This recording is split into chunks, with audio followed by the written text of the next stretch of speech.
오늘은 신명기 23장 말씀을 통해서 우리가 하나님의 말씀을 함께 나누도록 하겠습니다. 이스라엘 백성들은 이집트 땅에서 400년 동안 살았습니다. 그리고 난 다음에 출애굽해서 나오게 되었습니다. 그 나온 인원은 장정만 60만 명이라고 기록되어 있습니다. 그런데 여기 속해져 있는 이 60만 명 중에 모두가 다 히브리인은 아니었습니다. 그 안에 다른 아주 작은 종족들도 섞여 있었습니다. 히브리인들이 나갈 때 우리도 같이 나가자 그러면서 같이 나온 종족들이 있습니다. 예를 들어서 여러분 여호수아와 갈렙 알고 계시죠? 그 갈렙이 어느 종족이었냐? 유다 지파라고 기록되어 있지만 성경을 자세히 읽어보면 그나스 족속 갈렙 사람, 갈렙이라고 얘기하거든요. 그나스 족속은 히브리에 있는 지파가 아닙니다. 이방 지파였어요. 그런데 그런 지파가, 그런 사람들이 함께 스며 들어와서 유다 지파 안에 소속됨으로 받아주었다라는 겁니다. 그렇기 때문에 여호와의 총회, 곧 하나님의 백성으로 되는 것이 모두가 다 히브리 민족들로만 된 것이 아니었습니다. 아주 극소수의 사람들은 그런 이방 민족들도 포함되어 있음을 볼 수가 있습니다. 따라서 우리가 어떻게 생각할 수 있냐면 오로지 히브리 사람들만 하나님의 백성으로 되는 것이 아니라 그 어느 시간 후에 다른 종족들도 함께 들어와 살 수 있다라는 것이 하나님의 법이었단 말이에요. 그런데 오늘 본문의 말씀을 자세히 읽어보면 절대 받지 말라는 족속들이 있습니다. 그 족속이 누구냐? 3절 말씀이에요. 읽어보겠습니다. 시작. 암몬 사람과 모압 사람은 여호와의 총회에 들어오지 못하리니 그들에게 속한 자는 10대뿐 아니라 영원히 여호와의 총회에 들어오지 못하리라. 암몬 사람과 모압 사람은 어떻게 되냐면 영원히 여호와의 총회에 들어오지 못한다라고 이야기를 하고 있습니다. 그러면 왜 하나님께서 이 암몬 사람과 모압 사람은 총회에 들어오지 못하게 하고 또 다른 사람들은 들어올 수 있는 법을 하나님께서 허락하셨을까? 그 말씀이 바로 밑에 있는 절 4절의 말씀이 나오죠. 함께 읽어보겠습니다. 시작. 그는 너희가 애굽에서 나올 때에 떡과 물로 너희를 길에서 영접하지 아니하였고 메소포타미아의 부돌 사람 부올의 아들 발람에게 뇌물을 주어 너희를 저주하게 하려 하였으나 암몬 사람과 모압 사람이 했던 일들을 얘기하고 있는 거예요.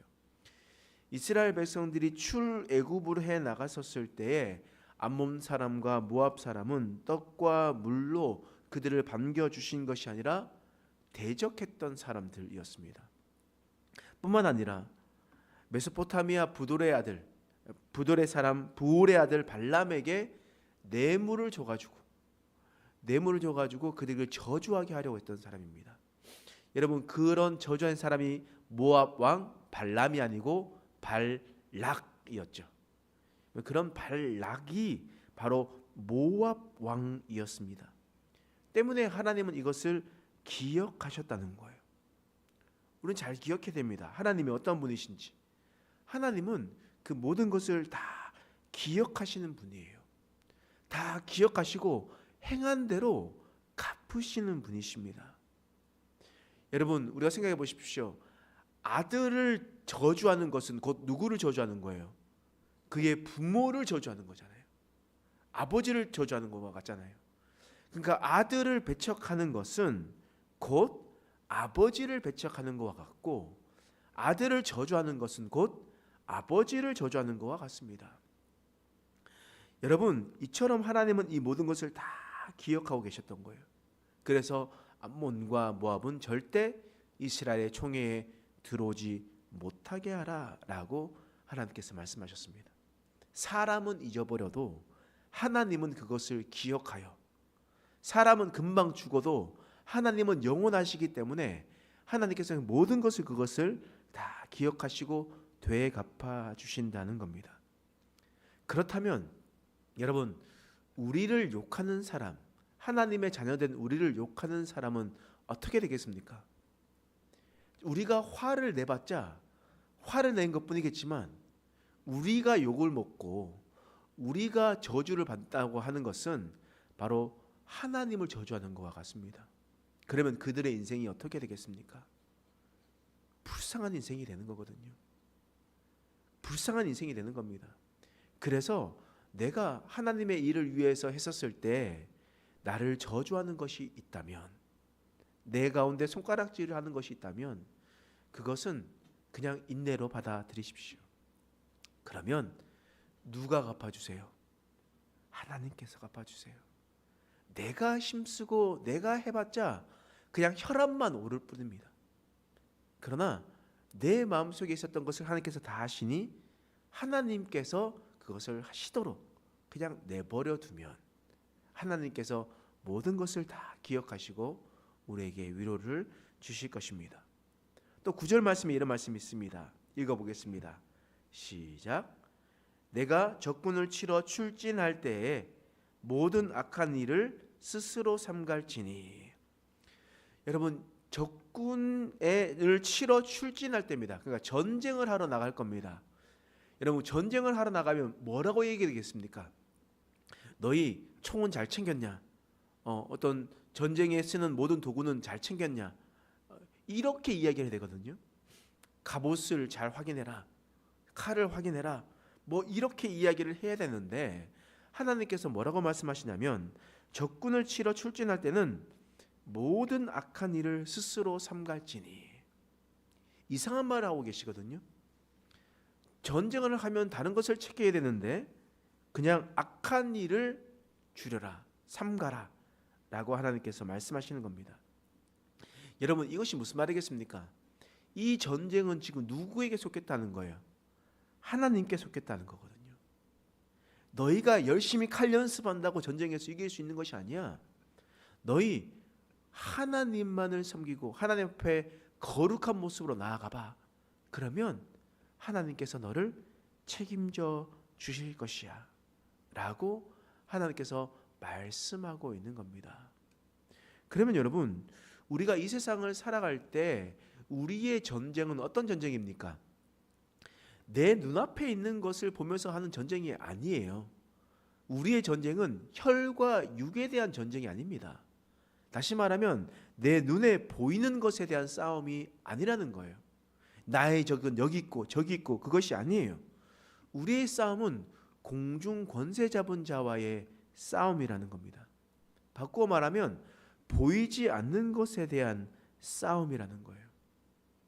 우리가 전쟁하러 나갈 때 내가 뭔가를 잘 하려고 내가 뭔가를 되려고 준비하는 것이 아니라 내가 하나님 앞에 거룩한 모습으로 세워질 수 있도록 하는 것이 우리의 싸움이라는 겁니다. 그렇다면 여러분, 이제 돌아서서 우리가 전쟁터로 나가야 될 텐데, 여러분, 전쟁터에 나갈 때 옆에 집에 있는 사람이 우리의 싸움의 대상이 아니잖아요. 여러분, 지나가는 사람들이 우리의 적군이 아니잖아요. 우리는 늘 우리의 마음을 지키고 하나님 앞에 거룩한 모습으로 나아갈 때 하나님께서 우리의 삶을 책임져 주시고 우리의 전쟁을 승리하게 해 주실 것입니다. 또 하나님 말씀에 보면 정말 하나님 세심하시다라는 것을 또한 알 수가 있는데요. 어떤 것을 알 수 있냐면 여러분 12절과 13절 말씀입니다. 자, 함께 읽겠습니다. 시작. 내 진영 밖에 변소를 마련하고 그리로 나가되 내 기구에 작은 삽을 더하여 밖에 나가서 대변을 볼 때에 그것으로 땅을 팔 것이요 몸을 돌려 그 배설물을 덮을지니. 지금 변소를 어디에 마련하라고요? 진영 밖에 두라는 겁니다. 여러분, 진영 밖에 두라는 거예요. 여러분, 지금이야 뭐 수세식 화장실 잘 되어 있지만 제가 어렸을 때만 하더라도 저희 집은 푸세식 화장실이었거든요. 푸세식 화장실이었는데 이 푸세식 화장실을 가기가 사실 너무 무서웠어요. 왜냐하면 어렸을 때 빨간 휴지 줄까 파란 휴지 줄까 이야기를 듣고 난 다음에 자꾸 그 밑에서 손이 올라올 것 같은 그런 느낌이 들었어요. 그냥 뭐 그 어린 마음에. 그래서 제가 선택한 것은 이거 설교 시간에 이런 말 해도 될지 모르겠지만 저희 집 앞이 바로 바닷가거든요. 해변입니다. 그래서 저는 화장실을 가는 것을 선택하지 않고 바다로 갔습니다. 그래서 해변에 가서 이제 볼일을 보고 아주 어렸을 때 유치원도 가기 전에 그런 일을 있었거든요. 그런데 만약에 저 혼자니까 어린아이 혼자니까 그렇게 해도 뭐 그런 게 없지만 여러분 여기에 만약에 60만 명의 사람들이 한 곳에 모여가지고 텐트를 치고 살아가는데 귀찮고 무섭고 멀리 가기 싫고 해서 그 주위에 화장실을 간다고 생각해 보십시오. 대변을 본다고 생각해 보십시오. 어떻게 되겠습니까? 그 안이 정말 개판 나는 건 아니겠습니까? 뿐만 아니라 전염병은 어떻고요? 하나님은 어떻게 말씀하시냐면 너희가 그런 민족들의 삶을 살아가지 말고 그냥 너희의 본성대로 살아가지 말고 너희의 거룩함을 유지해라. 너희의 성결함을 유지해라. 너희의 청결함을 유지해라. 그것이 너희의 삶 속에서부터 시작하라. 그것이 바로 너희 하나님 앞에 나오는 거룩함이다 라고 하나님께서 이렇게 말씀하시는 겁니다. 이 가나안 땅에 들어갔을 때 난간을 세우라고 하는 것과 또한 텐트 안에 있었을 때 변소를 밖에 두어라고 하는 것은 바로 하나님의 아주 섬세한 하나님의 사랑이요 하나님의 법이라는 것을 오늘 말씀을 통해서 우리는 알 수가 있는 겁니다. 또한 여러분 18절 말씀 한번 읽어보겠습니다. 시작. 창기가 번 돈과 개 같은 자의 소득은 어떤 소원하는 일로든지 내 하나님 여호와의 전에 가져오지 말라. 이 둘은 다 내 하나님 여호와께 가증한 것임이니라. 여러분 하나님 앞에 나아올 때 하나님께서 뭐라고 말씀하시냐면 같은 돈을 가지고 온다 하더라도 같은 재물을 가지고 온다 하더라도 그 모든 것이 다 똑같은 것이 아니다 라고 하나님께서 말씀하고 있는 겁니다. 창기가 벌어온 돈 나는 받지 않겠다라고 하나님께서 말씀하시는 거예요. 우리는 이것을 잘 기억하면서 있어야 됩니다. 그렇기 때문에 하나님께 드릴 때 하나님은 이 모든 것들을 다 기억하시고 우리의 삶을 드리는 것을 우리는 하나님께서 기억하시는 겁니다. 여러분 얼마 전에 제가 한번 전화를 받았는데요. 어느 집사님께서 이제 전화를 하시다가 성경을 읽다가 너무 궁금했던 겁니다. 왜 하나님은 가인의 제사는 받지 않으시고 아벨의 제사는 받았을까요?